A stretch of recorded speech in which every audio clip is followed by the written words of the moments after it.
আসসালামু আলাইকুম। আশা করি আপনারা সবাই ভালো আছেন। আমরা লিখিত পরীক্ষার প্রশ্নের উত্তর নিয়ে পর্যালোচনা করছিলাম। তারই প্রেক্ষিতে আজ অনুচ্ছেদ থেকে প্রশ্নোত্তর নিয়ে আমরা আলোচনা করব। অনুচ্ছেদ থেকে প্রশ্নোত্তর বলতে আমরা আমার পথ প্রবন্ধের অনুচ্ছেদ থেকে প্রশ্নোত্তর নিয়ে আমরা আলোচনা করব। আমরা দেখি প্রথমে একটা অনুচ্ছেদ আমার পথ প্রবন্ধ থেকে। আমি কোনোদিনই কারো বাণীকে বেদবাক্য বলে মেনে নিব না, 1 নম্বর পয়েন্ট। ওকে, যদি তার সত্যতা প্রাণে সাড়া না দেয়, যদি তার কথাটা আমার কাছে সত্য মনে না হয়, আমি বিনা বাক্যে সেটা কখনোই মেনে নিব না। না বুঝে বোঝার ভণ্ডামি করে 5 জনের শ্রদ্ধা আর প্রশংসা পাওয়ার লোভ আমি কোনোদিনই করব না। তার মানে দেখেন, না বুঝে যদি আপনি ভণ্ডামি করেন, মানে কথায় কথায় যদি মাথা নাড়েন, জি স্যার বলেন, তাহলে আপনি শ্রদ্ধা আর প্রশংসা সবকিছুই পাবেন, তবে আপনি ব্যক্তিত্বহীন প্রাণীতে পরিণত হবেন। লোভ আমি কোনোদিনই করব না। এখন বলতেছে দেখেন, আমি যদি না বুঝে বোঝার ভণ্ডামি করে বা কারোর কথা যদি আমরা না মানি, তাহলে ভুল হইতে পারে কিনা? অবশ্যই ভুল হতে পারে। যদি কোনো ভুল হয় সেটা মেনে নেওয়ার ক্ষমতা আপনার থাকতে হবে। এটাই বলতেছে দেখেন, ভুলের মধ্য দিয়েই তবে সত্যকে পাওয়া যায়, এটা একটা কারণ। কোনো ভুল করছি বুঝতে পারলেই আমি প্রাণ খুলে তা স্বীকার করে নিব। তাহলে এখানে একটা উদার মনোভাবের কথা বলা হচ্ছে, কিন্তু না বুঝেও নয়, ভয়েও নয়।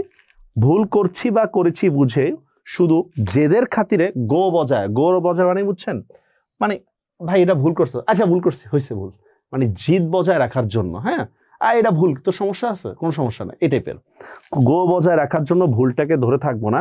তাহলে আমার আগুন সেই দিনে নিভে যাবে। কোন আগুন? সত্য প্রতিষ্ঠার আগুন।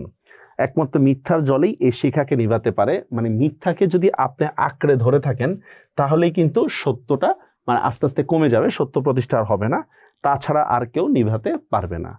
এবার দেখি আমরা অনুচ্ছেদ থেকে প্রশ্নোত্তরগুলো কোনটা। আমি কোনোদিনই কারো বাণীকে বেদবাক্য বলে মেনে নেব না, এটা আমরা হাইলাইট করেছিলাম। লেখকের কোন দৃষ্টিভঙ্গির ফুটে উঠেছে? এক কথায় যদি আমরা বলি, লেখকের এখানে দৃঢ় চেতনা বা অন্যকে না মানা বা ভুলকে না মানার দৃষ্টিভঙ্গি ফুটে উঠেছে, এক কথায় যদি আমরা বলি। এখন দেখেন, এটাকে তো আর এক কথায় বললেই হবে না, একটু বিস্তারিত লিখতে হবে। কাজী নজরুল ইসলামের সুবিখ্যাত প্রবন্ধ গ্রন্থ রুদ্রমঙ্গল থেকে এটা নেওয়া হয়েছে, আমার পথ প্রবন্ধটি নেওয়া হয়েছে। এখানে দেখেন, নিজের কি বোঝানো হয়েছে?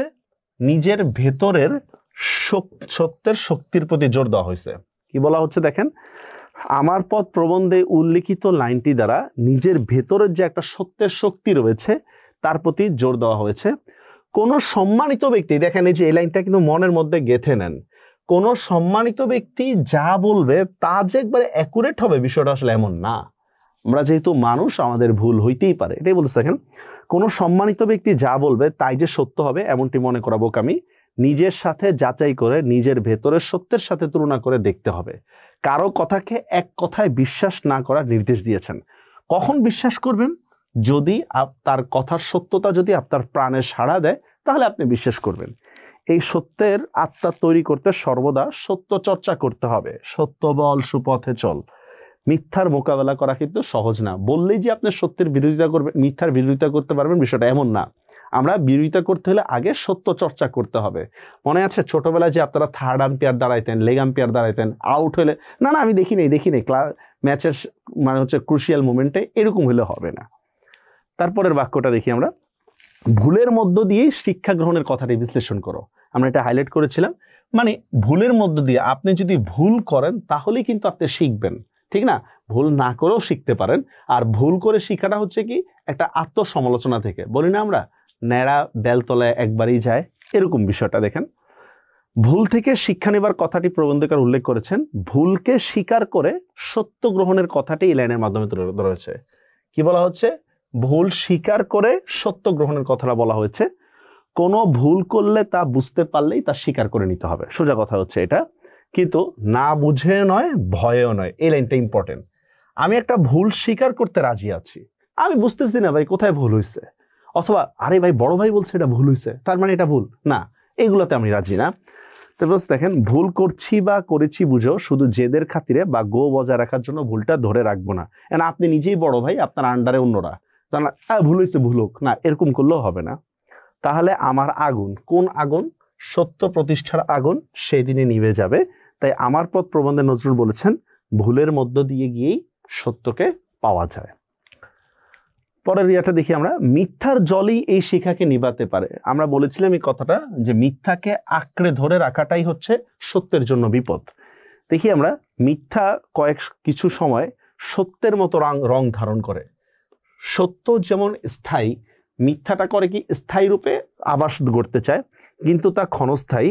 কিন্তু কেউ সত্যকে নয় বরং মিথ্যা, কেউ কেউ আছে কি যারা সত্যকে নয় বরং মিথ্যার সাথে চলে, তবে তার ভিতরে সত্যের যে অবশিষ্ট আগুন রয়েছে, মানে কেউ যদি সত্যের পথে চলে, মিথ্যার পথে চলে, তাহলে তার ভিতরে সত্য প্রতিষ্ঠার যে আগুনটা রয়েছে সে আগুনটা আস্তে আস্তে নিভে যাবে।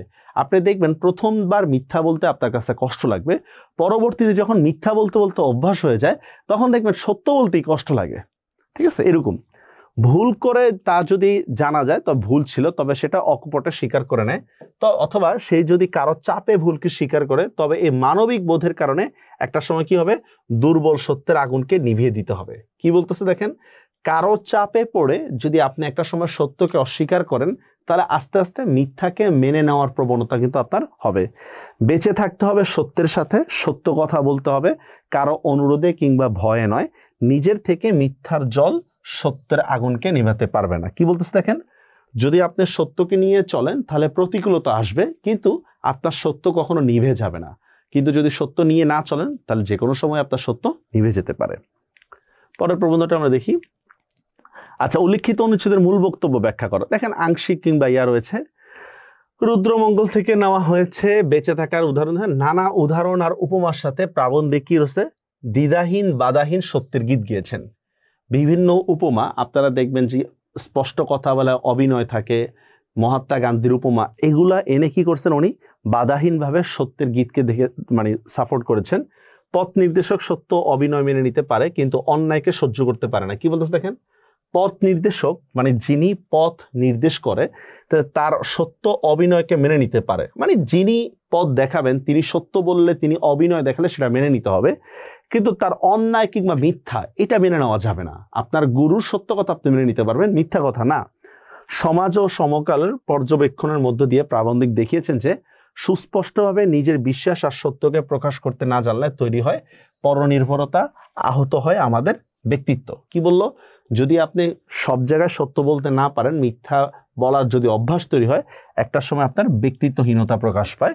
তাহলে এটাই হচ্ছে কি উল্লেখিত অনুচ্ছেদের মূল বক্তব্য। এটা ওয়ান কাইন্ড অফ সারাংশ টাইপের লেখা হয়েছে। তো আশা করি অনুচ্ছেদ থেকে প্রশ্নটা বুঝতে পেরেছেন।